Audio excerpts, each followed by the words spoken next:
everyone. Welcome to our first event as a nonprofit organization. My name is Winnie McIntyre, and I am the founder as well as currently the president of the organization. Honestly, the purpose of our organization is education. We are passionate about education. We are brand ambassadors for college access. And today, our event is titled Funding Your American Dream. And it is a panel conversation where you'll hear from both current and past international students share their experiences on how they funded their American dream, their studies in the United States. And we are super excited for you all to, listen to this conversation, share with us your thoughts and ask any questions. And I will turn it over to our Vice President, Esther, to introduce herself as well.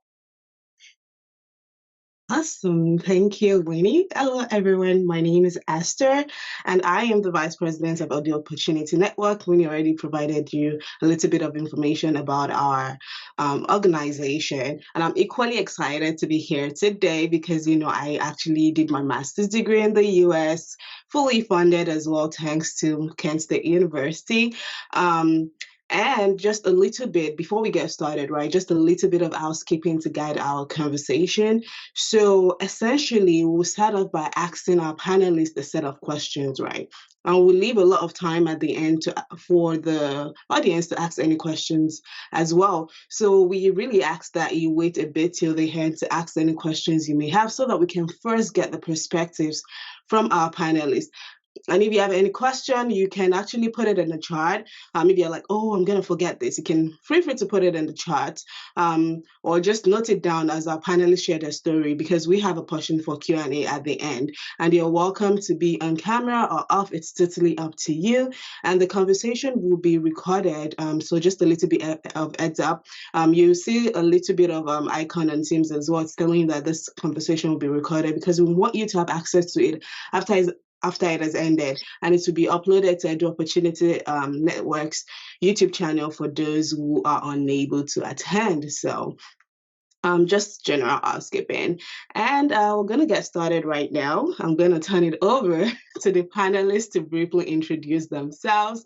And I will start with Sanskriti. Yeah.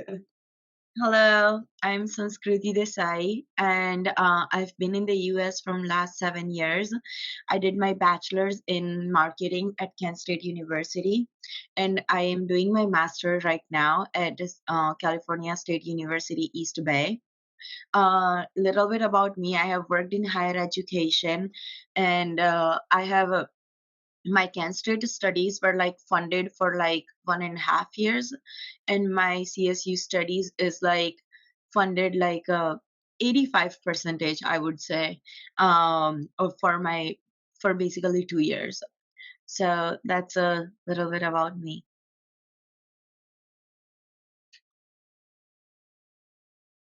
Over to you, Maris. Hi, my name is Maurice Kalim and originally from Ghana, still from Ghana. I moved here almost 5 years ago and I came to pursue my master's degree. I had my bachelor's degree in nutrition and wanted to start my career as a dietitian. So I applied for a school in the US and I did have this school that gave part funding. It was like a global diversity scholarship for African students in some Asian countries. So I decided to take it and maybe figure out what I'll do with the rest of it. And for the start of it, I was able to get funded by part of my family, and they started a payment plan where you're able to do it by yourself, like work and pay the rest of it. So that's how I kind of funded it. And currently, I'm a registered dietitian. After my master's degree, I did an internship, clinicals, and all that. Then I took the board exam, passed, and I started my career here. Backtracking to it, I was a dietitian in Ghana before I left, but I did have to do the whole process here again just because of the state laws and federal laws here. And so, yeah, I'm currently a travel dietitian, just like travel nurses. Trying to try other states to see how they are, get a feel of it, meet new people, and just an adventure, and obviously more money too. Good. That is exciting. Thank you, Maris. And over to you, Taffy. Hi everyone, my name is Taffy Negonde. I'm from Zimbabwe. So my journey, I came to the US for my undergrad on a scholarship. It was an academic scholarship. I went to a small liberal school in upstate New York called St. Lawrence University. It was fully funded. And then I worked a little bit here. Then I went back home. Then I came back to the US almost on a similar program like Winnie. I did a master's in almost more like high education administration. It was fully funded through a graduate assistantship. So I've been very fortunate in that way that I've been fully funded for both my programs. And currently, I work at a university at the Colorado School of Mines in Colorado, and I'm what they call like a hall director. Some schools call them resident directors, but here they call them resident life coordinator. And I'm very passionate about education access. And one of my students is actually here, so I'm excited. Yeah. Nice. Thank you so much, Taffy. I was actually a hall director at the Ohio State University for some time as well. Oh, nice. I interviewed there, so that's good. Yeah. Yes, since everyone shared a little bit of their journey, I can share mine too. So, like I said, the founder of the organization, I have been living in the US for the past 10 years. I came here and I started at a community college in Detroit, Michigan. So there I did like about 2 years. And my aunt was actually, she was the president of the campus. So I was able to go for free because I was related to her. But Oh, after I nice. finished, yes, after I finished that, I was like, okay, like I need funding because I need to transfer to a 4-year college. And that's where I got my first fully funded scholarship to Jackson State University, where I earned a bachelor's degree in multimedia journalism. And then after Jackson State, I attended Kent State University, like Esther and Sanskriti as well. So at Kent State, I have a master's in higher education administration. So that's just a little bit of my journey. So thank you all to the panelists for introducing yourselves and sharing a little bit of your journey with us.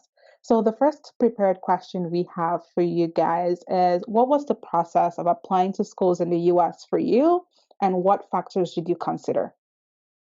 I don't know who wants to go first. I can pick on people if no one wants to go first. I can start. Okay, thanks, Safi. So for me, I applied through Education USA. So in Zimbabwe, we're very fortunate with a very experienced education advisor, was American born and bred, but then married to a Zimbabwean. So she knew the whole system of applying and everything. So she had more like a membership-based program where you'd pay a certain amount of money for that membership. Then you'd access like computers, internet access, SAT books, and then you'd also get like one-on-one advising. So that's how I first came to the US for undergrad. That was 2003, a long time back ago. So I was so that helped because I didn't know, like most African students, some of us, if you don't have a family who have studied in the US, or you don't know how to navigate the process. So going through the embassy, Education USA helped me through the process. So that was for my undergraduate. But then for my master's, I used to I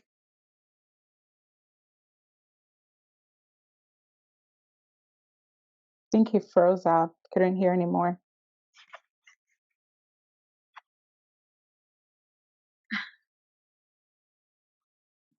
Did we lose him? Probably lost him. Might have lost them. Okay. Sanskriti, do you want to go ahead while you reconnect? Yes. The question was like, what's the process, right? Applying to the schools in the USA, and what factors, what did I consider? It was very weird for me because I was only like 15, 16 years old when I first applied to come study in the US. And most of the time, my dad was the one who made the decision. Like, because I didn't have much knowledge, and same my dad also didn't have much knowledge. So in India we have these agencies named like EEC, and there is like a lot more now. Like there is like 10 times more now. You go to this agency, and they basically just like prepare you for IELTS, and then if you need to give like SAT or GRE or whatever courses, based on your IELTS score, they give you a list of university that they are partners with. They give you the list of universities that they are partners with, and they show you the deadlines as well. When I initially applied, it was extremely late. It was already like July. So I only had three options. I still remember I had Florida International, Nebraska Lincoln, and New York NYU. And at that time, my we didn't know which one is good, what's the process like. But someone told my dad that like Florida is better because it's hot there. There is no snow. Like it's better. So we were like, you know what? Okay, yeah, sure. So we picked the university. I got the confirmation, and then I went through the visa process. And just like I went through the visa process, and yeah, I mean, like I came to US. Like my visa got approved like 3 days before my orientation, so I had to like pack and leave in like 2 days. So that was uh, that was a little bit tough. What factors did I consider? I don't remember what factors did I consider. I remember what factors my dad considered. My dad wanted like my dad just wanted a better education overall and a safer city because we don't have any relatives or anyone in the US. So I'm the first one to get out of the house or like get out of the country overall. So I'm the first one to get out of the house and get out of the country. So like he just wanted like which ones are good schools for like biology, but we didn't have much options at that time. So he just had to go with like whatever was available. And we had three options, and then like we basically did pros and cons of like three options. And Nebraska Lincoln was like immediate no, because it was in a very rural place. Like there was like in the middle of like nowhere and like things like that. So like that was an immediate no. NYU and FIU, like the difference was NYU was offering more scholarship than FIU. But my dad picked FIU because of the weather and just like weather situation overall. That like okay, like I won't have to, and also expenses, because NYU, like living in New York is like expensive, and like living in Miami was, I wouldn't say like not expensive, but it's not as expensive as like living in the New York. So it was like much more easier. So I think these are the only options or like factors that like we considered, since we didn't have a lot of options at that time. So we just did pros and cons compared. Yeah. Thank you, Sanskriti. I think Taffy's back. Taffy, I know you got disconnected. Oh, I can't hear you. You're on I mute. think Yeah. you're on mute. Yeah.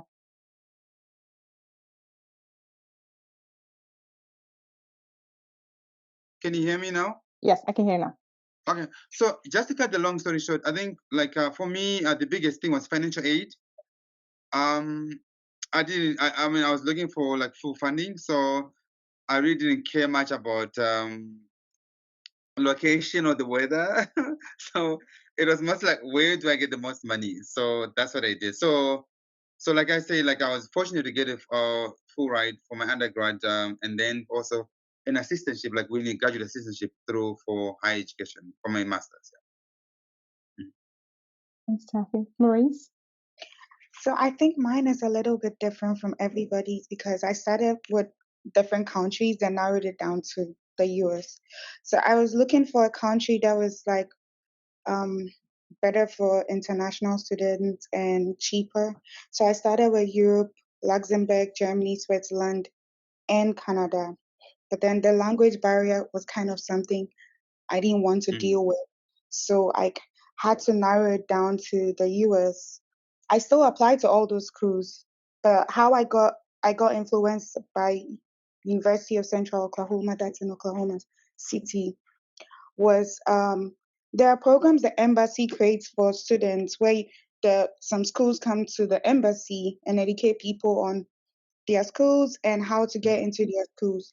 So I would say that sometimes one of the best things about it is if you go to the counselor and they ask you questions, how did you hear about this school? And you tell them from this embassy, it kind of creates some, genuineness to it, because I came here, I got the information here, and I felt that it was like something I would like to, and very genuine because they came themselves. So they do have representatives where they go to countries like Nigeria, Ghana, and they talk at the embassy and tell us what it is to apply for it, the kind of scholarships we have, and how easy they feel it will be just because they've made the effort to come here. So I was like, that's how I narrowed it down to them. They did have a scholarship which wasn't enough, but the thing is, when you get there, you can apply for other scholarships, you know. So that's how I applied for it. I got into the program and I went in for my interview and I had a I think that's what influenced my decision, because it was also between the Canada and the US. And the school in Canada was in the French speaking part too, so the language barrier too was also a thing. So that's how I narrowed it down to the US. I didn't want to apply for so many schools that I'll get confused, because I felt like I checked the professors and I felt like it was a best fit for me. So I didn't want to just get confused and juggle between two schools, you know what I mean? And I got here. I think the next question is it was a two-in-one question, right? I think you answered both. The other part was just like what factors you could consider. Yes. And so that's what influenced my decision and what factors. So yeah. Thank you. Thanks for sharing. Thanks everyone for sharing. I think everyone already went, but I know I think like a lot of our panelists have said, like cost is definitely a factor that many international students consider. Language barrier is a factor. The location of the school. Sanskriti didn't want to go to a place that, no one knows. I'm trying to think of other things, Esther. I know like accreditation too is a factor that many students consider. Accreditation. Yeah, also like some students want to go to like an Ivy League. Some students want to go to a big school. So like school with like over 30,000, people, where some students are like, okay, I want a school, like a smaller school where I can stand out. So, but I know for myself, financial was the biggest thing. Like if I didn't get full funding, I knew I couldn't afford it. So that was my biggest reason. But Esther, was there any, or the panel too, is there any other reasons you think generally are some options that international students consider when they think of studying abroad, even if it wasn't something that you considered? I think having like an African community, some people try to consider it, because that's how you're able to get information on what to do. Because sometimes it's very hard to navigate it yourself when you come, but when you have a community that can relate to you, it's kind of easier. Because I got a lot of information from people when I came here. And so if I had taken a school that was like predominantly like white, I might not have been able to mingle, just knowing the kind of person I am from the jumpstart. Yeah. So I think the community is part. Thanks, Maurice. That's a good point. Yeah, I agree that community helps as well. Community, because you'd see, for example, even as a grad student, at times you've got family or you've got kids, you want someone to babysit you, like there's just different things. So community helps. And at times African students, right, at times people want to do under the table jobs, to make things work. So then there's communities, some of those things help, yeah. But I think one thing that I've noticed a lot of people consider, like you said, like reputation. But I've been telling my students that yes, reputation matter, but there are a lot of opportunities in most schools though. Like HBC, I've seen a lot of students going to HBC. They're doing extremely well, extremely well. So I would just encourage the students that go beyond the names. I mean, in America, it is what you put in at the end of the day. Yes, the name can take you far, can take you a certain extent, but at the end of the day, it's what you put in that matters.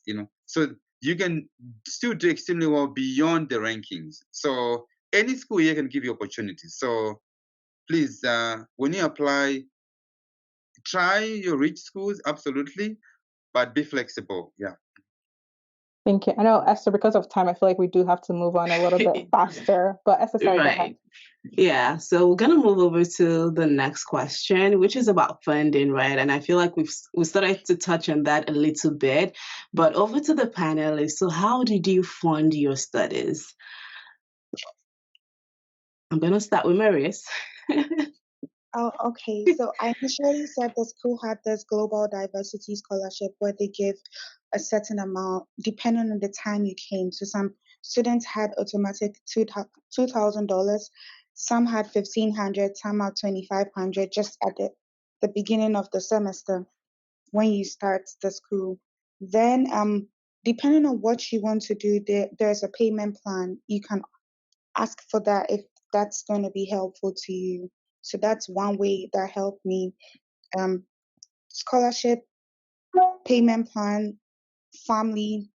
Then I had to get a job because I needed to fund not just the school, your lifestyle, because you're going to eat, you're going to buy stuff for yourself. And even if they're going to give you stipends and all that, sometimes you need, depending on the kind of lifestyle you're living, you might have to do something extra. So I decided to get a job. And because of the community I got into, I got word from people that these are jobs you can try as international students. And so that's how I was able to fund my education. I hope that's enough. Yeah, absolutely. Plus, we still have other questions. So that is absolutely enough. Thank you. Over to you, Sanskriti.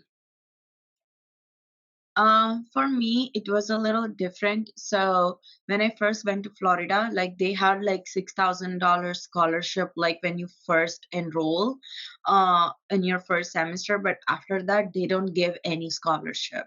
So it was kind of also, it's like it was a very expensive school overall as well.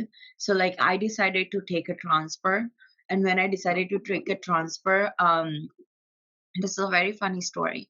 I called the business department because I wanted to be a business major. I called the business department. I was like, "Do you guys have any scholarship for international students?"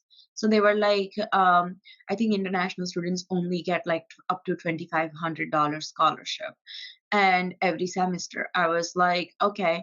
And then like I was doing my own research, and then like I found a form which did not require that, there is like eligibility. It didn't say that like international students cannot apply for this scholarship. So I asked them, like, can I apply for this scholarship? And they were like, no, you cannot. But I was like, but it doesn't say that. So I had this like entire like discussion, I would say, in a nice way with like an advisor, that I was like, why I cannot apply to the scholarship, like type of stuff. And then I still applied because I found out it doesn't go through the business advisors or like professors. It goes through a third party. So I was like, let me still apply. And I got approved. But they were like, when the business school like found out that like it's given to the international student, they were just kind of like like they were just kind of like, like not happy about it. That like, okay, like we told the student, and she still went ahead and applied for the scholarship. So I brought it up to international student department, and the director Jeff. I had a one-on-one with him, and he's like, if you got it, then I'm gonna make it happen, type of thing. Like, and I was like, okay. So I got like for 2 semesters at that time, I got I think like $5,500 scholarships, of almost $5,000 scholarship. And then after I started working at Kent State's marketing department, and they had a funding. So they were like, do you want us to apply towards like your education? And I was like, yeah, sure. So my other 2 semester was like almost, I would say, covered by them. Until the last semester wasn't covered because I only worked there until September. And they were like, we cannot cover this semester. So I was like, well, I'm really grateful that like whatever at least like got through. And so I forced myself to graduate that semester as well because I knew there is no funding after this semester. So I forced myself to like graduate that semester, particular semester. Like I took more classes, and I was adjusted by that time to the US culture and everything. When I came to CSU East Bay, um, they didn't have a lot of like they do have scholarship, but it was like I wanted like a graduate scholarship, like a graduate assistantship scholarship. But that time, none of the professors were in my business department were hiring graduate assistant. I think there is a long process for the CSU East Bay community, like I think like for students. So I reached out to a sociology professor who was doing yoga research. So I emailed her that I'm really interested in this project, even though this is not my subject or my major, but I would love to work with you. And she was like, you know what? It's great because I have 2 years of funding for a student to work with me on this project, and none of the students have been interested in this project. So I was like, oh, sweet, like that works out for me. And now I think like out of like my semester fees around $8,000. Out of 8,000, I have to pay like I guess 1,500 to $2,000 depending on my credits and everything. So, but she had a funding, so she helped me. But she only has a funding till next May, so I have to graduate by that. That's how. That's good. So you're very strategic. I love it. Yes. I think I missed something that was very crucial. I don't want to forget and mislead anybody. So Okay. besides the $2,000 was every semester, and they did have scholarships opened. And if you have like a perfect GPA, you are able to um, apply for further scholarships, like a foundation scholarship. So that's one of the ways I was able to fund for it. So I applied for other scholarships like during it. Sometimes it's just like $1,000, like little here and there. They'll give you $750 here, $1,000 and stuff like that. So depending on your department too, you can get scholarships. It's not just the school itself. Some are just basically departmental. So yeah, I did use that route too. Awesome. Thank you so much for clarifying. And I know you all have started touching a little bit on like the next question. So Taffy, as you answer the question, how did you fund your studies? I would love for you to also share the specific resources or platform you found particularly useful as you started your scholarship search. Sure. So, like I said, like for the undergraduate, right? Can you hear me? Yes. So my school is doing like a maintenance stuff. That's why I'm being on and off. But I'll use my phone if I get locked up. So for the undergraduate, it was 100% Education USA. I did not know anything. Like I did not know Education USA. It was like that advisor. Like I joined as a member, and then she basically was like a resource for everything. Like access to ACT books, internet access. Because during that time, a lot of people didn't have internet at home. So I had to get internet. I remember even opening my first email at the embassy. So everything was there at the embassy. So the first part was Education USA, 100%, and she guided me through. And then for my masters, I had experience. So I used Facebook to connect with people. I remember I connected with Winnie during my application process. She was helpful. So I used different people, different Facebook groups.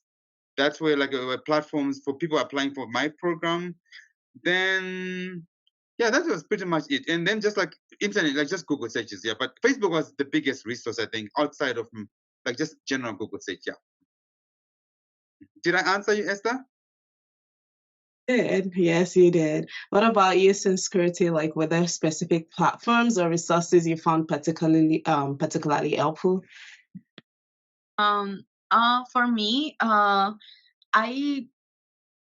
I was just like Facebook was the most helpful, but with the specifically regards to scholarship, just the university, my university have this like website. It's called like Pioneer Scholarship. So like you go there and you just basically look for different scholarship available, and they also have this like web page they had, so basically just like, this is the one thing I tell a lot of the students before they come here: research your university. When I say that, I mean it. Like the university that you want to go in, check out every single web page. Even though it's not for you, check it out. You don't know the information you will find, you don't know the things you would like, loopholes you would like find. And you will be able to like find a scholarship just like me. Like I just like, I would just sit with like the website and like go through every web page, everything, and just like, that's how I found the business scholarship. And I was like, oh, like this is the scholarship. And like, I applied for the scholarship and like talk to the advisors, like about like, if you have any questions, like talk to the advisor. Find mentors on campus, off campus, like who can mentor you regardless of like your visa status in the US. I have a mentor. She is born and brought up here, but she helps me with my CPT process, with everything. So it's like, find mentors, like make friends, like who would like support that kind of like environment, who would sit down with you and be like, okay, let's figure this out. Like Winnie was for me when I was finding a job. Like she was like, okay, let's sit down, let's figure it out. That's how I found my first full-time job. So I think like make connections like Facebook, with the scholarship, or whichever university you are going through, go through every single page. And like, even also like, sometimes like for me right now, I went through some of the professors bios to see what research they are doing, in case I'm interested in that research, even though it's not from my school. Like right now, the professor is from the sociology department, I am in business department, but I'm doing research on yoga with her, and she's funding my business studies. So those kind of stuff can also happen. So I think most of the time, just like research helped me a lot, uh, especially because I didn't get to do any web before coming to the US. So I started doing it after I came to the US. Yeah. Awesome. Thank you so much for sharing. And what about you, Mary? Do you have any additional tips or resources and platforms that you've particularly found helpful? So I would say the first thing is word of mouth. Like there's, especially I would say we as Africans, there's a community. If you're able to find communities, I've realized Africans, Asians have these small groups of community. And I know that sometimes it's kind of weird because people don't want to get into that community. There are pros and cons because there are other things. But sometimes I just got information from people saying, I did this. I think you should do it. And if you have a community like that, stuff might not be kept from you. Like you're going to get involved. Then utilizing Google was one of my things I did. Then YouTube. I see Esther has a YouTube channel like that. And a lot of people, like she gives out a lot of information because she was in a community like that. So utilizing like YouTube, Google, and also word of mouth, very important. Just asking questions when you see people. Because how did you find, like I've seen a person that is a dietitian now and is African. The first question is, how did you get here? How did you fund your schooling? And what are the sources and all that? So I just think that just trying to be out there is something you can do, even if you're not built for that. You're doing it for a good cause. So yeah. Absolutely, absolutely. Thank you very much.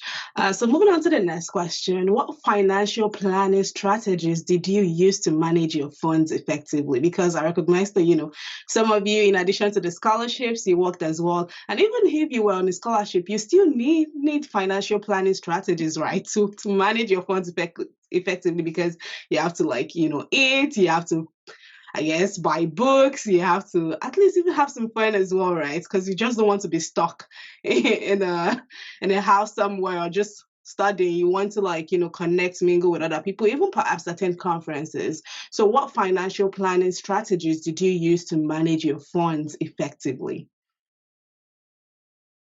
I guess this time around, Mary, since I'll have you start, then we'll move over to Sanskriti and then Taffy. Okay, so I would start by saying just like going to the school and getting a what did I say? It was like a plan where they're able to break down the cost for you in 4 different plans and payment plans. And so one thing I also thought about and I heard other people say is try to get a credit card that's going to just be there for anything. Your education is the reason why you're here. So in case anything falls out and you need to fall back on, that's something I had just as, even if I'm not going to use it, it's just going to be there. So that's one way. Then the payment plan. Then also the jobs I used to do, most like 90% of what I had was to go to my education. Then the 5% is going to self care. Then the other 5% is going to my feeding. So it's just like how you have like a whole journal and you kind of document everything. Then first you have a checklist and you're able to tell that this is what I want to do for this at this time of the month. I need to complete this and that. So I think basically it's just more of creating it yourself and also having a backup plan, which could either be if it's family you think you can fall on, that could be your contingency. If it's a credit card, I would say that could be that. And that's also a way you can to use to start building your credit, you know. So that's how some people would do it, including me. Thank you. And I see that Nitya is here, but Nitya will come back to you after everyone has answered this particular question. Okay, thank you for joining. Over to you, Sanskriti. When it comes to financial planning, like one thing I would suggest, like start early, literate yourself financially. Listen to the podcast, read the books if you are interested into the reading the books. Like literate yourself because in US it's so easy to go in like credit card debt, any kind of debt, especially when you are an international student. Your status is already like not secure enough, so like if you go into these loopholes, it can like it can affect you affect you mental health wise. So I got to that one point where like it started affecting me, my mental health started coming in the way, like because of the financial stuff. So invest yourself, like literate yourself, put your time in like financial planning. Every week sit down, make an Excel sheet if you need to, and just like like okay, these are my expenses, like this is how much, these are my monthly expenses, these are my quarterly expenses, whatever works out for you. And once, I think like for me, my dad was the one like who paid like rest of my tuition fees, and every month if I needed, like he would send me like a certain amount of money, like depending on like my cost and everything. But my limit was like per month he's not gonna send me more than like $1,500. So like if I run out in 2 days, it's on me. If I run out in like 30 days, it's on me. So, and sometimes he would send less money type of things. So I think like what I started doing like later on, I started learning, I think when I was in 2018, I started learning about like stock market, about other financial services in the US, like how I can like be part of it, be part of that. And I started like working on campus, and like basically a lot of the stuff like made a like a cash flow, like okay, how much cash or like how much money is coming in and what's my usage of it, and like do I have anything saved up, or like it's okay not to save up, it's completely okay not to save up. Just make sure you are not in negative balance, that like you will be not like stressed by end of the day. So that's the only thing. And I started investing in the stock market in like 2019 through 2021, and that helped me a lot. I think I don't remember taking money from my dad at all for like 2 3 years straight up being in the school, because I could bring in the money like from the stock market, and I could like um I connected myself with some of the professors who were interested into like stock market. They were like finance professors. So just like having those connections, just making sure that you can talk to someone about money, you can talk to someone about financial planning. That's really important. And I completely agree with like building the credit score, like get a Discover credit card, the first credit card. And like, they might give you $500 initially, but use only 30% of your credit card. At one point, I used more than 30%. I I went through the consequences and I realized my mistakes and everything, but I again got back to the path. So like it's okay to not save. You are in college, you will find a job, have enough time to save up, but make sure you literate yourself financially. That would be not even like as a student, but even after student, it would be extremely useful. It would be extremely helpful. Absolutely. Thank you so much. I feel like our panelists are dishing out this awesome tips, like left, right, center. Like, I'm learning a lot as well, even though I'm no longer a student. And over to you, Taffy. Do you have any additional financial planning strategies? And you're muted. You're muted. Sorry. Yeah. So now I'm be disconnected now. Because and I'm using my mobile. Can you hear me? Can you hear me now? Yes, we Yes, can. we can hear you. Okay. Yeah. So I think as a student, I think it's important to live within your means. I think the America that we see in the movies and and all. I think you also have to be humble in your expenses if you're a student, because things are expensive here. So some students, for example, I know lifestyles are different, but don't feel pressured like, oh, when you come to America, you have to buy a car, you have to buy, depending where you're living, right? If you're living like in a city like where there's good public transportation system, use the public transportation system. Don't put yourself in a pressure to buy like a car, for example. But of course, if you're living in areas where you need a car, by all means, you can. Don't, oh, in America, you should be dressing this way or you should be driving this car. So try to live within your means so that you don't put pressure on yourself financially. Awesome. Thank you so much. And Nick, if you could just, briefly, summarily, introduce yourself, and in the same vein, just tell us a little bit about how you funded your studies and resources that you found helpful. Of course, I'll try to keep it short. Sorry for joining a little bit late. I was working till like 3 a.m. So, all right. So I am Nitya, for those who don't know me. I graduated from Kent State in December 2021. I did my BSc Biology with a concentration in biotechnology. I started working right after, pretty much. Actually, while I was studying, I started doing an internship. It connects really well to our topic today, funding our studies. That was like one of my very big reasons to start my internship early. After that, I started on my STEM OPT as a research associate at the time for a company called Fate Therapeutics. And it was mainly just stem cell based biology cell therapy company. Did that for about 10 months before I realized, oh, I hate this. So I started looking for just browsing for other jobs. My internship was basically based in stem cell biology, neuroscience. And I realized that I got into stem cell biology, oncology, because it paid. And I had to, clear my university debt. And it was a quick, easy way to clear it. And I was like, okay, but I'm not actually doing what I like. And so it started stressing me out eventually, but I did pay off my debt. So, so there's like a whole path. I'll walk you through it.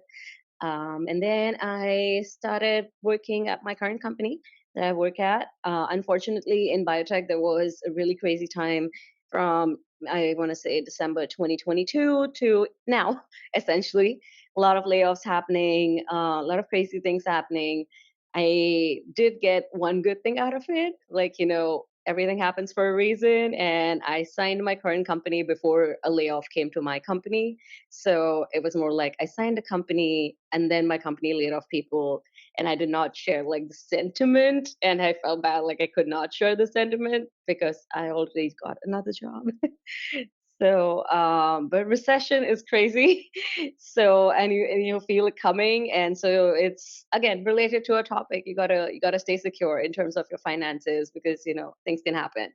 So, starting from funding my own studies, initially it was a lot of my own savings from back home. I used to do internships which were not related to what I wanted to do. Um, say in my studies. So I did a lot of internships that were centered around working with magazines, a lot of internships that were centered around domain, like, you see on the websites, like Microsoft.com is a website. So that's a domain. And so I used to do a lot of internships that, were like, okay, you don't really need experience for this. So I did a lot of those for about a year and had some savings to at least get me started off in my education. A very big part of coming to the US is when you go for your F1 visa, you have to show a certain amount of funds in your bank that you are able to fund your studies. And my parents sort of, did a loop around, and it was like, okay, we currently do not have that much money. Say it's $35,000 or something to show in the bank for them to even give you a visa. At my time, we actually borrowed that amount from somebody, kept it in our account for like 7 days. That's like a minimum, 5 to 7 days that you keep it in your account. You get the bank to print it in your passbook, or like, print it in a record that you have this money, and then you show it. The other thing that we did was like out of that amount, the first semester fees is something that you have when you come to the US. And so I did that. I had my first semester. For my second semester, I already started working 2 weeks into coming to the US at my campus dining services. And that was enough to pay rent. So I was like, okay, I've got, that part handled. So that took some pressure off my parents. And moving into like second semester, I started looking out for other jobs on campus because even campus jobs will pay you different amounts. So you'll have campus jobs that pay you minimum wage, and then you'll have campus jobs that pay you slightly higher. And it really matters when you're coming in for undergrad or you're coming in for your graduate studies. All your campus jobs will look slightly different, and they'll pay you different amounts. So I started actively scouting for jobs that were available on campus that would pay me, higher amounts. Meanwhile, keeping my current job. So, I mean, I have one source of income. And eventually come to my second year, I did move on on like a slightly higher ladder. Ohio minimum at the time, $8. Went from there to maybe $11, and that really did make a difference because at this time I was able to afford my rent, my groceries, and a little bit more. So that was like one step forward because every step I moved forward, that was taking some sort of financial burden off my parents. Like thinking about, okay, we were not going to do the loan route, but we wanted to try to still keep it within the family. So there was this concept of my parents would borrow a certain small amount for that semester from somebody, and I used to start paying it back from like day one.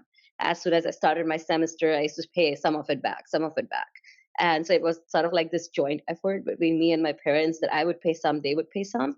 My third year, I think, is when I started looking for internships. I would say do it do it from your very first year. Don't wait like me. When you work an internship, one, you're not only honing your resume with a lot of internship experience that will help you after you graduate, whether you are a graduate student or undergraduate student. As an undergraduate student, you do have the edge that you would be able to have maybe say 3 summers worth of internship experience almost, and that looks stellar or to some companies if you're planning to go in the industry. I was hired alone on my internship experience at the company average, more than the company average. I was in the top 1% of the salaried people in my industry right after I came out of my undergraduate, and that was solely because of my internship experience. So I would say get 3 months, 3 months every summer if you can. It helps a lot in terms of finances as well. The one of my pain points were actually starting my internship in before I graduated. Was it was paying for everything. My internship was 1 hour drive away, so that means I needed a car. There was no public transport, which means, oh, a car is a big cost. So now you're going to manage internship, the car amount, and you're going to manage your rent, and you're managing your groceries. And at the same time, my parents was just like, okay, it's been 2 years, we've been helping you out, so third year is kind of on you. So now I have my tuition to manage. So had to find an internship that would cover sort of all of these bases.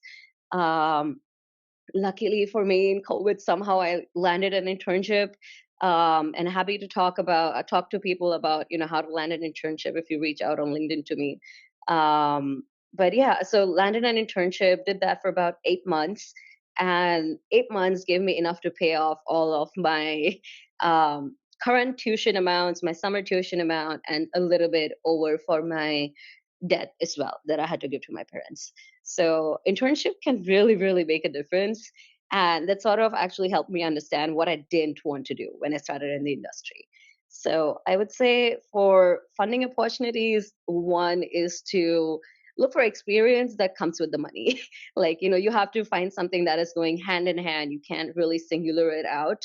And that sort of helps your profile on the large as well. Scholarships is something that I still regret that I did not look enough into. And as an international student, you do take a hit when it comes to scholarships. I remember in my last semester when I just wanted to, save some amount so that I had the window that, 2 months I might not have a job and I need that money. I didn't. I didn't have a job and I didn't have the money. So at that point, I felt like only if I had like even $2,000 worth of scholarship, I would have saved $2,000 in the bank from my internship. So scout for scholarships, like a university like ours did over 750 types of scholarships, at that point. But even every single one of them, I couldn't find more than two that actually applied to me out of 750. So as an international student, that list is really short for you. So start early because universities, departments are always rolling out scholarships as well. So at one point, I appreciated even the $100 scholarship I got at some point, which was from a different organization that I was part of in the university, but you did not actually see the scholarship in the records anywhere. It was more like a merit-based scholarship. So I was always scouting for like, okay, if you hear something, tell me something because I would like to apply. And get in the ins with a lot of folks in terms of like your professors, people who are like presidents or vice presidents of like student clubs. They always know this information beforehand. They have good relationships with the professors. So if you're good with them, they will sort of tell you that, hey, this might come around, so keep an eye out for this. And so I got like my $100, small amounts, $500. The max was like $1,000. So all of these smaller amounts I got from people that I knew and people who knew me. I had worked with them before, is either as like a campus job or just known of them and just kept healthy interaction going between us. And it saved me a lot of money in terms of groceries, at least over the 3 years. Like, okay, I did not really have to spend on that, especially if you're somebody like me who did not like the meal plan in the university. So then, and you like to cook or something, you would appreciate the amounts that come in. So yeah, I guess I'll wrap up with that. Thank you, Naia. Thank you so much. And to our audience, if you have like any questions, you can put them in the chat. We'll go through it. I know we already have like prepared questions, but we also want to give you all the opportunity to ask any questions that you may have, or even perhaps merge it with our questions, and see like, there's some similarities. So if you do have any questions, please go ahead and put it in the chat. And then very soon as well, would call out for questions if you want to unmute yourself. If you're like, I'm not about this typing, I just want to talk, so I'll just give it like 1 minute before we move on to our next question. Also, I just wanted to add, like, I feel like Nathan made a lot of good points, but I think one of the things I tell international students is just the importance of getting to know your university and understanding the different resources that exist. Kent State University, for example, they had a food pantry. So if you went to the Women's Center, you were able to get like different fruits, veggies, canned food. So that way, you're able to utilize that resource. The Women's Center also we had a career closet. And I think since Scrutiny, like the College of Business had one where you're able to, go to and get professional business attires for interviews, conferences. And these were things that you can keep, you didn't have to return them. Now, I'm trying to think of other resources that we had, but a lot of universities have these sort of resources for you. I know. Hi, Evan. Evan said like local organizations and churches also have different resources. So as international students, you are able to utilize these resources. So you don't only have to, and I think that that's the great thing about having that community or trying to create that community, because people will tell you about these different resources that exist. There's also, like at Kent State, we had the care center, and I knew they would give out like scholarships and just different funding. Like Nitya said, $500, $100, 2,000. It's helpful. So yeah, so those are just some points that I wanted to emphasize on. Does anyone have any questions so far? Just as we're going through, I see some people are typing. Okay. Yeah. We can We can move on just, to the next yeah. question, and Oh, then by I the think time they Evan type. has his hands up. Yes, Oh, Evan, you go ahead. okay. Or Dr. Fendi. Hi, Yeah. all. Oh, it's so good Hello. to see familiar and new faces. It's Oh my good to see you goodness. too. Sanskriti, I appreciate. I just moved from Arkansas from UC Berkeley, but I lived right off of Mission from CSU East Bay. So I understand the importance of knowing how to take the bus down to Mission Boulevard. So I one thing I guess I wanted to add a comment and then ask a question if I may. So I know one thing that I do as a person who has worked very intimately with admissions for domestic and international students at UC Berkeley. I know one piece of advice I just want to share out with everyone who might be afraid to do so, but as a person who advocated and continues to advocate for international students, like when you are applying to an institution where you are getting a funding package, you have every right to negotiate, knowing your cost of living and your lifestyle. So, whenever I had students applying for their 5-year funding, I would meet with them, give them an update about the institution, and I would tell them, hey, you're getting this offer. We want you, but just know that you have every right to ask for a little more money. Be realistic. If you're being offered 40,000, don't ask for 65,000. Do a little cost analysis, but just say, hey, like you could ask for 45, 47, and then negotiate. And you have every right to do so because you're moving again from home to host country. So I hope everyone on the call and on this recording just know that you have the right to negotiate your worth. Don't just say yes because it's your way into the institution, way into the US to start your American dream. Living is real. And if you need to know you need an extra few thousand to cover counseling costs, food costs, transportation, Taffy, the part that you're talking about is I've worked with so many international students who have purchased new cars and then have to leave that in some way. One of them actually gifted it to one of my other students I had in a different class. I said, no, don't gift a car, sell it. But anyways, I just want to share those little tidbits on top of using Reddit. I'm not a big Reddit person, but when it comes to like community and funding and finding resources, Reddit is really useful. But one of the questions I wanted to ask is surrounding your once you've arrived to the US and you have from first day up until year 4, year 5, year 8 if you're in grad school, how did you connect with your domestic student peers and how did they play a role in the way that you funded and lived and you may feel like survived? How is it that you used those people in your on-campus network in your friend groups or your classmates to help navigate your financial needs? Thank you, Evan. That is definitely a great question. So, who wants to go? Who wants to answer this question? I All can right. start. Okay.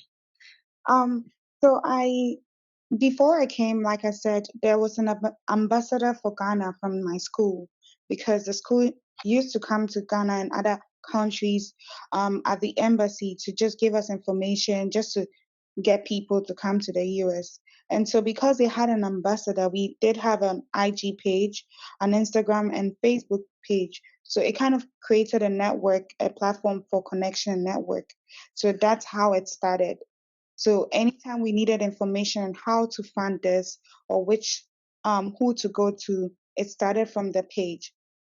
So then we also had advisors that would also give us further information on what to do. So I think it was more of utilizing the community, starting from if you find somebody that is from the same place, not necessarily or same struggles, that's a good way to connect. So I'll say it's basically trying to find people who can relate with you, sometimes through classes. With the classes, sometimes they're different because I was the only African in my class or international students. And I was the first international student to go through the program, which is the internship for dietitian. And so the first time they didn't pick me, but because I had people to advocate for me, it kind of made the process easier. So it's just like trying to find a group of people that relate with you and have similar struggles.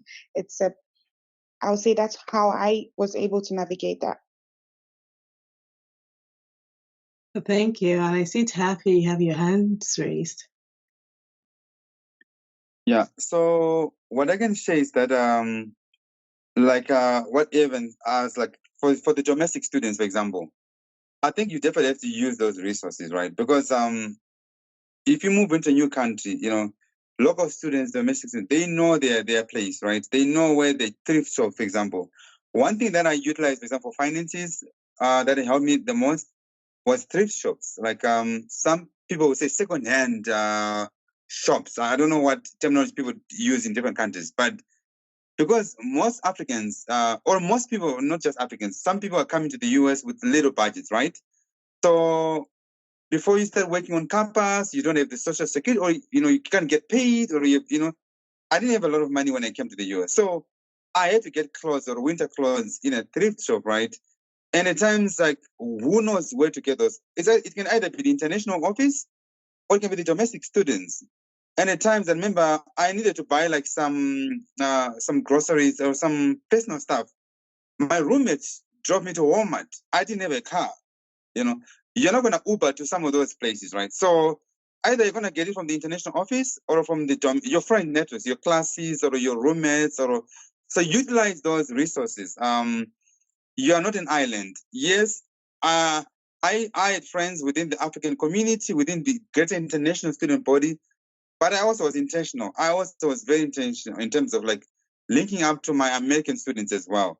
So don't just limit yourself just to your your continental group or like your international group. But I know international students tend to stick together. It's okay, it's fine. But go beyond, branch out. You're in America, you want networks for internships. These roommates, their parents also know people, your classmates. So use your domestic network as well, for whether it can be like to go to the grocery shop or for internships. Or I know, for example, a friend of mine from Zimbabwe. Her sister got into Harvard Kennedy School, but it was partially funded. Guess who paid for the school fees? Her roommate's parents paid for that. I'm not saying this is everyone's reality, right? But I'm just saying network. Use your networks and use everyone. Yeah. Absolutely. Thank you so much. And Nate, yeah, you have your hands raised as well. I guess Taffy covered quite a bit of it. I would say, but I think the only thing I want to add is to Taffy's point. Actually, yes, network. I guess the first time I started at Kent State, I kind of threw myself into everything, and I was like, I want to do this, I want to do that, and at one point, I had maybe 12 people that I knew, only one other person who was from the similar background as mine. But that's it. There was just that one other person. And I sort of made it my goal that I did not, want to have more at the time because, people with my background are also probably asking the same questions. So that does not give you diversity in terms of thinking, diversity in terms of resources, or where other things you could find out from. But people who domestic students would know quite a bit, mainly because they have access to slightly different resources at the time of applying than we do. And because that's kind of why you see that international tab on university websites, right? Like the process for you is a little bit different than the process for domestic students. But there, when you imagine like a Venn diagram, there's definitely a big, commonality for the both of us once we start the university. So and they are diving into like different set of student organizations, you're diving into different set of student organizations, and I could be into everything bio and somebody could be into everything music. But it's possible that their department is ready to fund students from all departments for some reason, right? So, and this is information that you wouldn't know unless you're interacting with this individual, or maybe if it's not heavily advertised enough in the university that we want to do that. So I feel like it definitely helps out in that area. It also helps out build out your leadership and communication skills over time. And because you're going out of your comfort zone to interact with somebody who is nothing like you, and to explain yourself, to talk in a second language as international students is courageous enough. Like, we're leaving our home, we are leaving our culture and everything, coming here and trying to settle in. So I feel like, yeah, definitely applaud me for people, international students, for doing that. Like, you're able to talk in multiple languages, come here and network with people. But this is a place where you make that stronger, and this is a place where you sort of put yourself. And every single time you talk to maybe a domestic student, I was lucky that I always came across as two domestic students, and they were just like so curious about finding out everything that I do. And every single time I mentioned like a passion of mine, the theory of, oh, I know a guy for this, always like came up. Like, this, I know a person who might be able to like help you out more with this. And so I feel like, be open to everything that comes your way, at least in college, like all kind of opportunities. Hug it with open arms, because you never know where it might lead. A lot of my, whether it was funding, whether it was leadership, whether it was resume building, came from staying open. And sometimes it felt like I had too much on my plate, but I feel like, especially when you're coming in for undergrad, have too much on your plate, because at the end of the day, you have so many options to choose from. At least make sure that you have best of those options on your plates before you make that choice. So I feel like, definitely network, go to events. And colleges host like ton of events. There's like, on any odd day, there are like 10 things happening in a college. So you can cherry pick where to go. Like, oh, today I will go to this international event, tomorrow I will go to maybe this college wide event. And you'll meet people who tell you things, and that is how you get through college, knowing that, okay, this is something I've missed on the website, because there are also like 10 million pages on the website. You are not going to read through everything, but word of mouth is quick. So I'd say I'll wrap up with that. Thank you. And Rashid, we can see your question in the chat. After Sanskriti is done answering this question, we'll come around to it, okay? So Sanskriti. I think everyone covered most of it. But for me, a little bit was different, because when I first enrolled myself into like Florida International University, they had this thing called global education, or no, global leadership, something like that. And over there, the whole idea of it is like, bring all the international students together. And then on the first year, we were like roomed with like different international students. Like, my first roommates were from, like, one was from Brazil, one was from like UAE, and one was from Russia. So like, we were four coming from different diversity, different backgrounds. Then on the second year, we were like, they asked us like, if you want to stay in the same room, or if you want to like change, if you want to change the roommates. And like, on the second year, they pair us up with like American students, like, who were like born and raised in the area, not just like in the US, but in the area, who are like in state like students. And that helped me a lot, like building connection with them, having that like, okay, I can go and chat with them about anything, because I live with them. So like, that helped a lot. I guess I get to know like the area, like what are the stuff out there in the city, on campus, and things like that. And when I moved to Kent State, so at that time in Miami, we were 8 girls coming from different background. And like, it's a group of 8 girls. We were all from the different backgrounds, all from the different countries, with the different experiences and backgrounds. So it was just, I guess, like fun time to just like do that like 1.5 year in Miami with them. And then when I moved to Kent State, like I involved myself into like the things that I am interested in. Like for example, I was a marketing student, so I got involved in American Marketing Association, not only the university level but also at a national level. So like just like getting to know, like you go to these meetings and like you see other people who are Americans, like just talk to them, like just talk to them like what's going on, and become friends with them, like get a coffee with them, like anything that works out for you.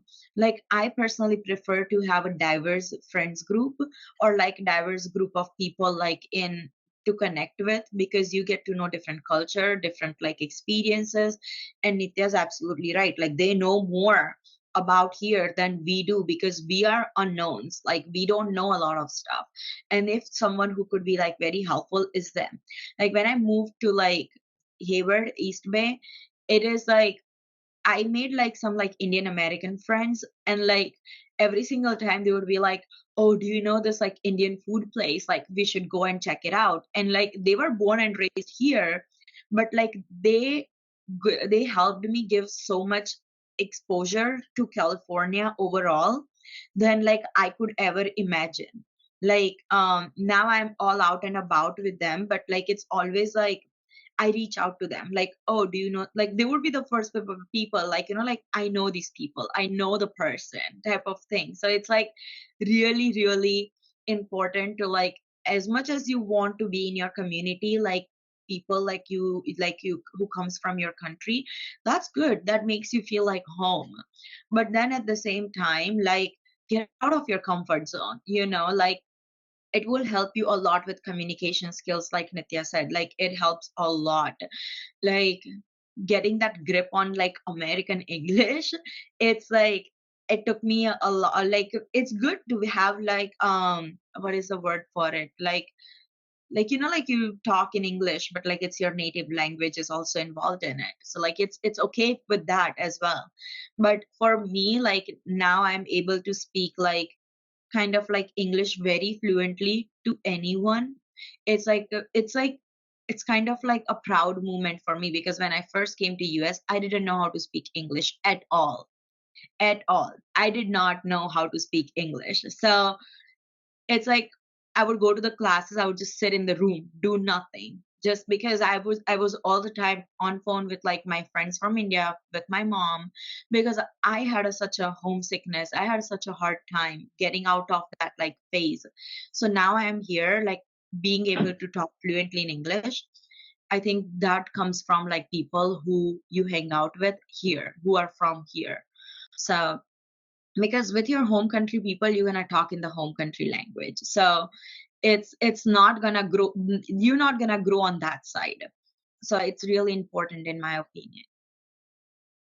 Thank you so Thank much, you. Sanskriti. Oh, Evan, go No, I ahead. was gonna say thank you for all those answers. It was very insightful for myself as a professor, as an advisor, as a recruiter, as everything. So thank you, and for everyone on this call, I hope you've gained as much narrative power as you all just shared. So thank you. Oh, you're welcome. Awesome. So over to the next question. Rashid asked, I will finish my undergraduate course by 45 years. My question is it possible to get funds for graduate scholarship or assistantship with that 45 plus years? Thank you for this meeting. I could start by answering this, I guess. Yes, I would say it's possible. And the reason I'm saying this is because, like, when it comes to like graduate education, generally the U.S. does not discriminate. I mean, schools in the U.S., at least the schools I'm familiar with, do not discriminate by age. I have people enrolled in my class that were way older than I was, that had kids my age. So yes, it is possible. I recall one of my classmates who was probably around 40, had an assistantship with, I think it was in the Office of Global Education back then.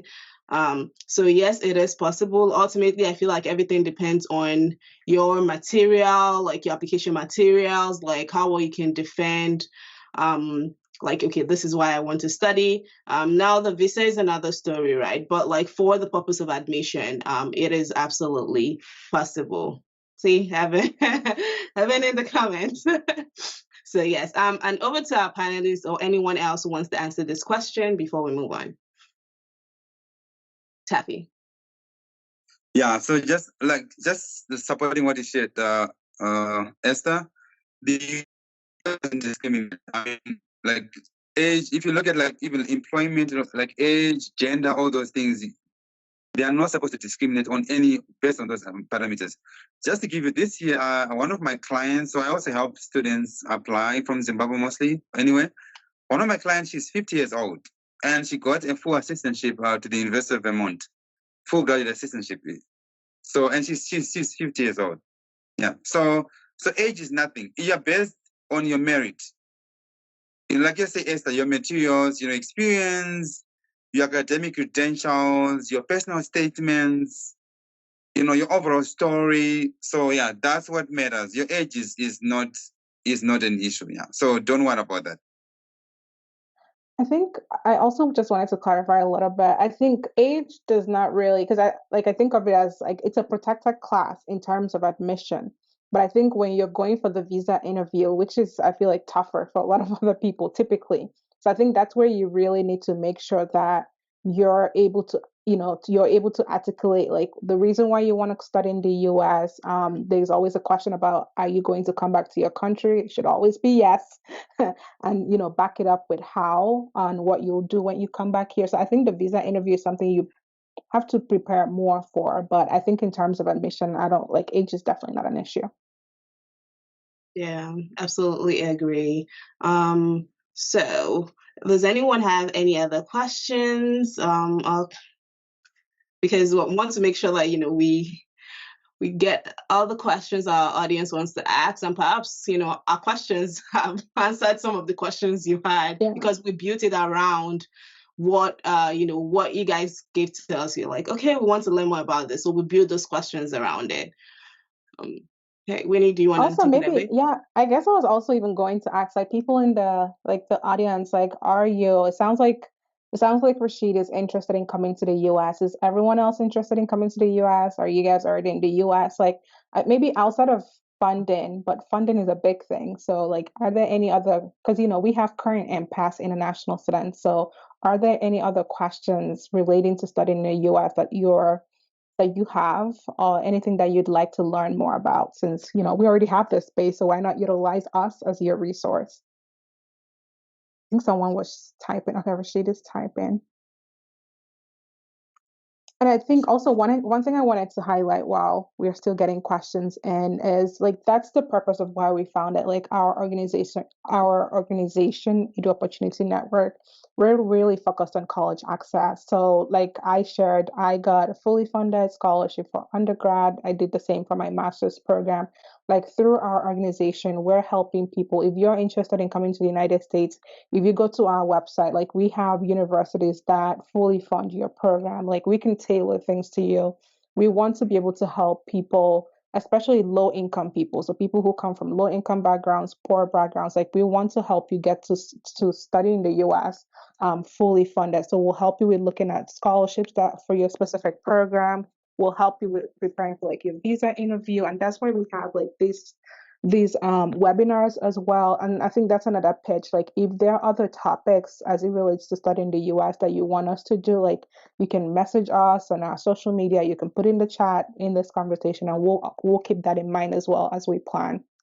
But yeah, so we can definitely help with applications, like things like that. So Rashid asks, when are you going to have this meeting again? Very interested to know things you're talking about. So we're planning, Esther and I, we'll have to talk to our board, but we're planning on having our next one this summer, so probably June, July. But again, we'll post that on our website as well as on all our social media pages, that we can. Okay, and then okay, so you got, yes. And I think that's also another thing. I have seen a lot of international students that, get accepted to colleges but don't get any funding. Like with my organization, with our nonprofit, like our board, we really focus on helping students identify universities that have funding for their program. Because it's not every school, there are some schools that just don't have, especially smaller schools, they might not have the funding opportunities, but we'll help you identify schools that, provide those funding opportunities so that way you can apply to those ones and have more chances. So that's something we can do as well. I'm trying to see what question. So you need help with applying to another university. Yeah, so definitely reach out to us. I can put let me put the email address for our organization. If you reach out and then we can chat some more.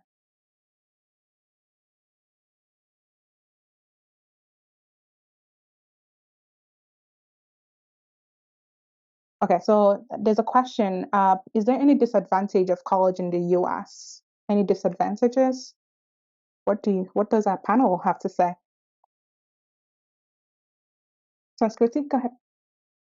I wouldn't call it a disadvantage, but when you talk to your advisor, do your research before talking to an advisor when you are enrolling for the classes, because sometimes like they don't know what you need and what you don't need. Sometimes because you are very new, so you are like trusting the advisor on like whatever they are enrolling you in, you just kind of like go for it. And also like higher education, I have worked in higher education, so it's like the management of the higher education is not very nice. Inside the communication and administration, the communication between faculty to administration to student is not like at the best level all the time. So like when I was applying for the CPT at my university right now, they had me like go in the loop. They were like talk to international advisor, and then they were like talk to academic advisor, and I was going in the loops. There would be tons and tons of like links that they would ask you to like go or like follow or just like figure it out. But if you cannot figure it out, don't be afraid to just like call them and be like, can you make it simple for me? Can you like can you help me based on what I need when you are enrolling for the classes? Because when you are taking, like for example, I was taking marketing classes, and there was like list of classes that like some of the classes that like I remember I didn't even, looking back, I'm like I wouldn't have probably even like invested myself in doing this class. But since the advisor offered, I was like, okay, that it's probably nice. But advisor is also like just like randomizing a lot of the things. So do your research before you meet an advisor. Like do your research before, talk to other peers, talk to the people who are in the class who wants to, because some of the classes might help you in your career and some of the classes might not help you in your career. And if you think that class is not worth taking it, don't take it, you know. And the advisor would be like assign you a random professor. No, go on the link, like like the professor link, like rate my professor. Find out more about the professor, that like okay, like what his teaching style, like what other students have overall rated and things like that. And then after, like take the professor that you think would be best for you, and you think would be best for like like okay, this professor has nice reviews, like let me take that professor. Because I know like my brother just came to US last year, so like it was like all over again for me, like okay, like enrolling him in the classes, like making him adjust like in the US and things like that. So it was like when he went to the advisor and he's like, oh, this is my class schedule, and then I was like, why are we taking these classes, like I could help him better now. But I wish someone would have like told me that like initially, that like you don't have to listen to your advisor all the time. If you want to, like tell them like tailor my schedule based on my criteria. Like let's say if I want to like become a marketing analyst after I graduate, take more marketing analytics classes, take more classes that helps that career, like if they are offering. Don't take like like more marketing research classes, because that's for more people like who wants to go into the PhD. So it's like basically different. Make sure that like what you want to do after you graduate, and then talk to the advisor. That's like one of the big disadvantage I feel in the university, since like higher education management and like communication in internal communication is not always the best one. So they also like tend to sometimes like not I wouldn't say like give you misinformation or like like not guide you properly, but you can go in the loops for like days. So just like make sure like that doesn't happen. I think Taffy is the next person. Taffy, go ahead. And then Nitya.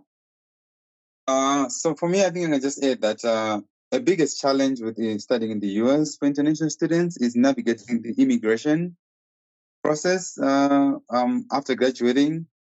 It's not always guaranteed that you get a work visa when you graduate. You might get a job offer, but the H-1B visa, the work visa is like a lottery. And also it makes it difficult to get hired because most companies are not willing to sponsor students who want the H-1B visa, the work visa sort of like. So for me, I think that's just like a bigger challenge than other countries, for example, like Canada, where it's relatively easier to navigate the immigration process after graduating. However, though, the US is more generous with funding than probably most countries. So that's the positive side. But on the other side, navigating the immigration can be a challenge. Yeah. And then Nitya. Yeah.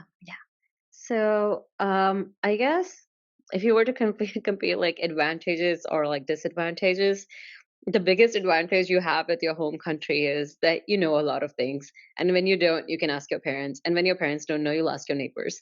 So there are like a lot of people like, that you can talk to without thinking twice that, hey, I'm planning to do this. I don't know how to do this. Help.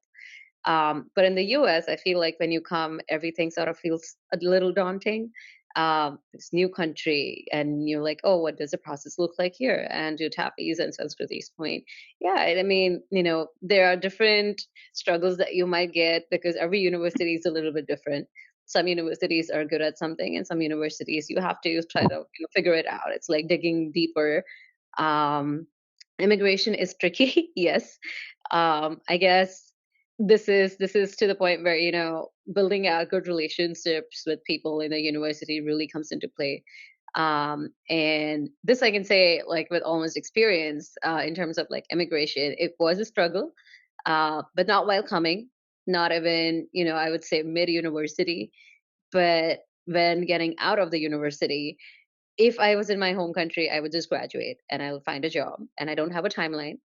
But when you're an international student, you have a timeline. You have an expiry date from like the start time to end time, and then you have to find a job within that date.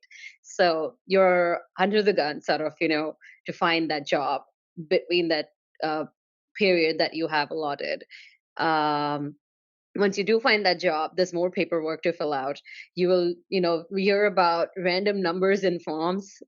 Taxes is one other big thing. Like back home, my parents did a good chunk of it, and I think my very first year, I started in like 2018 fall, and then come 2019, I would say February, people were like, oh, taxes are due. Have you filled that out? And I was just like, I filed that.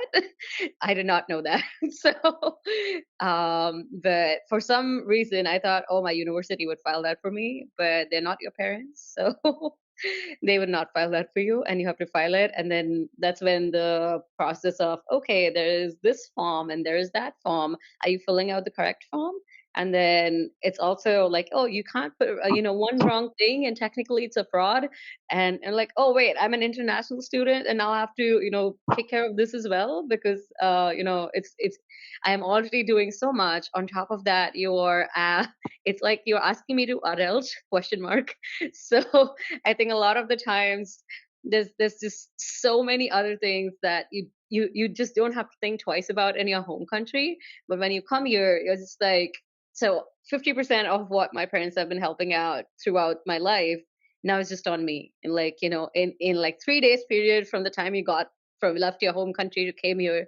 Now it's your responsibility. So I feel like that is more daunting, which is kind of what makes it a little scary.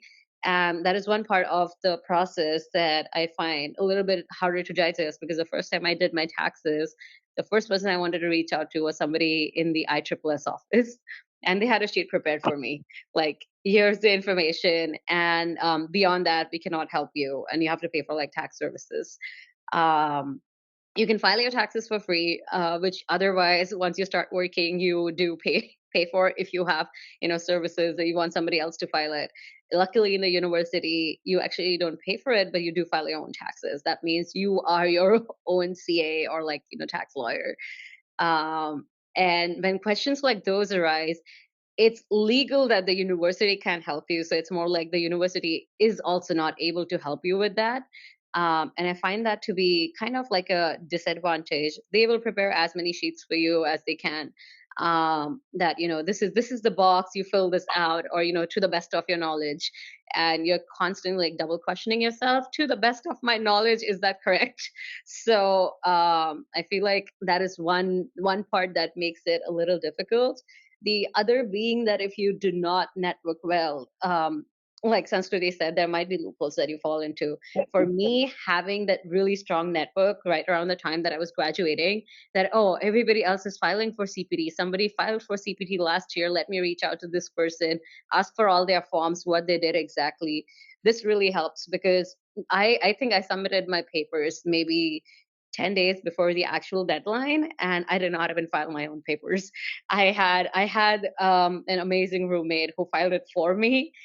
She was just like, sign here, sign here, sign here, and she filled out everything. So that was like, having a good network sort of really helps.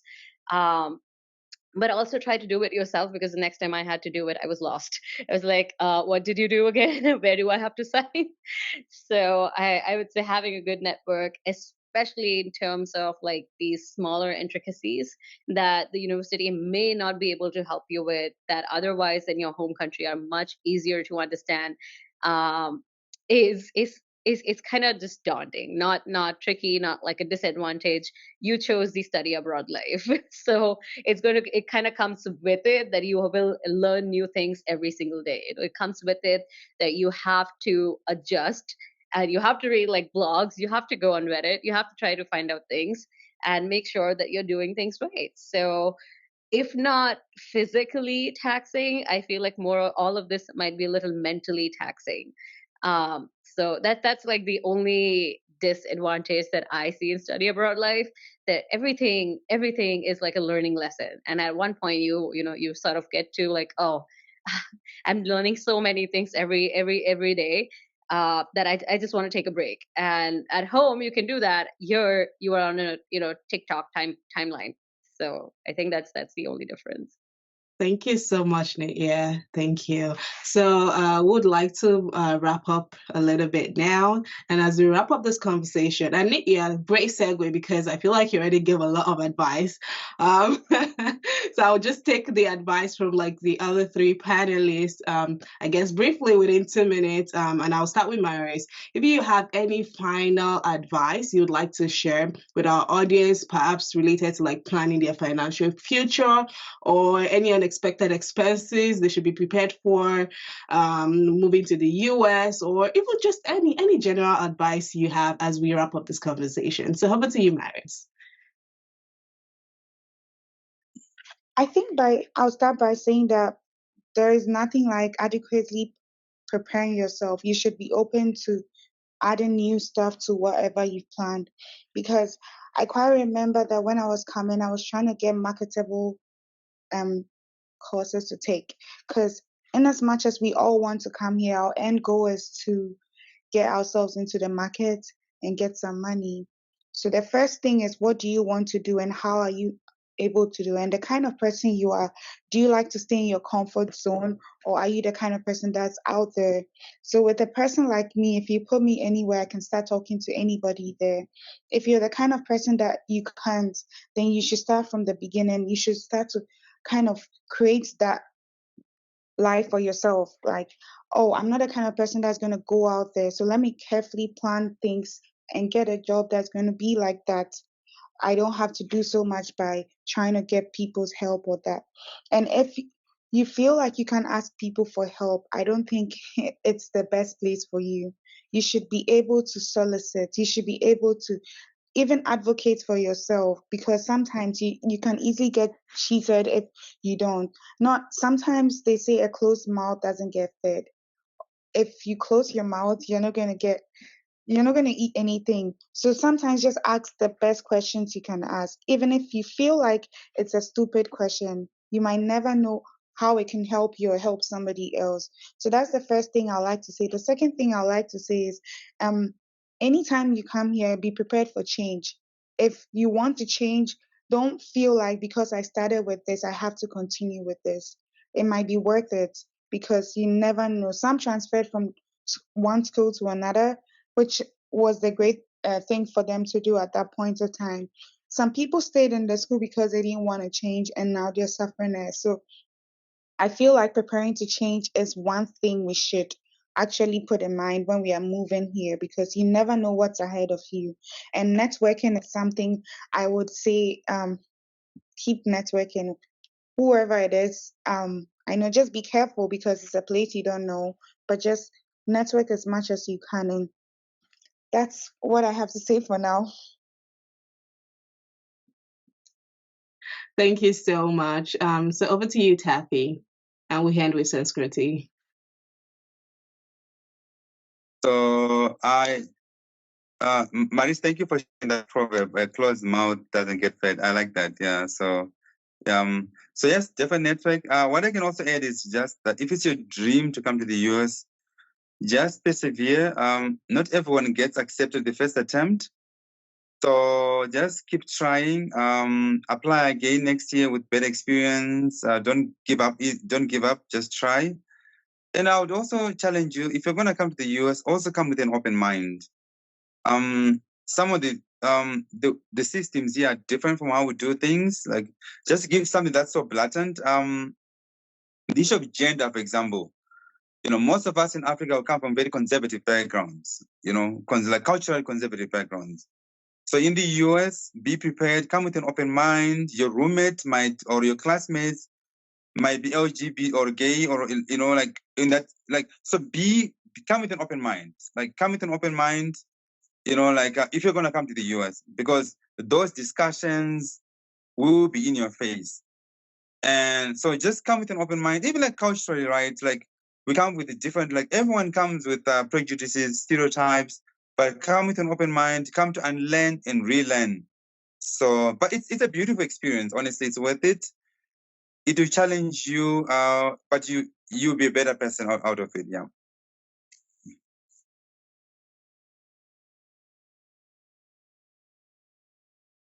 Thank you so much. This is Sanskriti. Can you repeat the question? Is it about like coming to US? So basically, just any final advice that you have for students, perhaps related to like unexpected expenses or just planning their financial future, or just any general advice. Yeah. I would say that, like, I know that, like, today you might have gained a lot of like information. It might be overwhelming for you as well. And as much as I advocate, like, like, go and work, and like, go and network and make friends and everything like that, but I also advocate that, like, take time for yourself. It's okay, you are not failing at it. Like, nothing's gonna like go upside down next day, because when you would first come to the US, like, you would be homesick. It's very normal. You would miss your home, you would miss your family. Maybe like at one point you would be very excited in the beginning, but homesick will come in after a while. Like, try to make friends, like, who can actually help you out. I know that in the countries like India, or like basically like outside of the US, um it's a taboo to like kind of seek, like, like, help if you need it. If you think you are going through homesickness, or like if you think like you have like, like anxiety after like a lot of overwhelming, you just want to talk to someone, like, a lot of the university offers the counseling services for free. You don't have to pay for it. You pay for it with your tuition fees. So like you don't have to pay extra for that. So it's okay to like make an appointment and go talk to someone. It's completely okay, because I did that. I needed it, and like it helped me a lot as a person, and like just like as an international student as well. So make sure you do that. Reach out to the alumni, like how did they did their life, like it would help a lot, like later on when you are finding the job, when you are like like basically like figuring out the college as an international student. And as like like Taffy said that like it's you have to be open minded for sure. Like um I had certain experiences, and I think at that time I was not open minded, or I was just like thrown into like a different world. I just did not know how to process a lot of the things, and I put myself in like a cage that like okay, like like I don't want to go out because I just wasn't ready to be open minded. It's just that like uh try to be open minded, try to be like like it's okay, things happen, and like maybe your friends like do something, maybe like your professor would say something, things like that. It's okay. People, I think like over here, like maybe you are like tend to different like different culture like in your home country, but right here like it's like different professional manners and like how to talk to other people, like physical gestures and things like that. Like learn those kind of things as well. It would help a lot. Just like learning people's body languages I also like helps a lot. Read the room.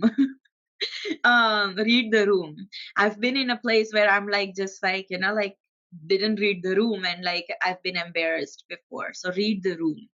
um Ask for help, reach out to like us like on LinkedIn, like if you need any help navigating, like if you need any help with like even the smallest thing. um but yeah, I think that's like my overall like I guess like help. But just take time for yourself, because once you are here it's gonna be a lot in your plate. Just take time. Like it's okay. Like also I think like some of the universities do offer like 1 semester time off for an international student, especially when you are staying in the US. So you can do that. Ask your international student advisor. If it's a lot for you and if you just need to process it, just like tell the advisor that like can I take 1 semester off? Like go back to your home country if you need to. I did after 4 months. So it's I think like all I'm just saying is that like take care of yourself, listen to your body and listen to your mind, because it's gonna be a lot. And reach out to people, don't hesitate, reach out to people. Like there, I think you would, the worst thing is like someone would just say no, but that's it. Like but that is that's the worst thing. Most of the time people would just either redirect you or like help you out. Yeah, thank you, Sanskriti. I think one point Sanskriti made is reaching out to people. So I don't know if our panel don't mind if you guys would be willing to maybe put like your LinkedIn like account. That way, if the audience members are interested in like following and reaching out with questions, they can also outreach. But I want to close us off because I know we're getting right on time. And as I close us out, I just wanted to really thank the panelists. Thank you for taking time out of your really busy schedules. I know it's hectic, so truly appreciate your honesty. I appreciate your transparency. I appreciate all the insights that you've shared here today, and I'm sure that the audience is really grateful for all of it. So I appreciate you all. I thank you all, and also to our audience, thank you for attending. We have so many more things coming up through the organization. We have events that are coming up. I believe Esther did put the link to our social media pages, but also to our website. So stay tuned. And then lastly, I just want to encourage you guys. Like I often tell people, study abroad is tough, just navigating the whole journey, but you are tougher. You got this. Again, if you need support, if you have questions, like reach out to us and we would um, we would definitely be happy to assist you in any way that we can. Our organization very focused on education. We want to help you. Like if you need list of fully funded scholarships, that's what we're here for. We're going to also be offering like different opportunities, like we'll be offering scholarship to help people with paying like application fees. We're starting to collect donations soon, so that way we can help support, low income students. So that's definitely things we're passionate about and things we're interested in. But again, thank you all so much. I hope that this webinar was as impactful to you as it was to me, and I hope that you all have a wonderful day. Esther, did you have anything else to add before we close? Nothing else. Perfect And also, closing. Thank you yeah, so thank you. much. Thanks to Esther too for being a perfect co-host, and thanks to Dave, he's our board member, for helping us with today's event. Until next time, y'all, we appreciate you guys. Thank you and have a fabulous day. Yeah. Goodbye. Bye, everyone. Thank you, Bye. Evan, for joining as well. Thanks. Thank Thanks, Thank you. you, everyone. Dave. Thank Thanks, you Thanks, all. Maria. Maris. Thanks. Bye. Bye.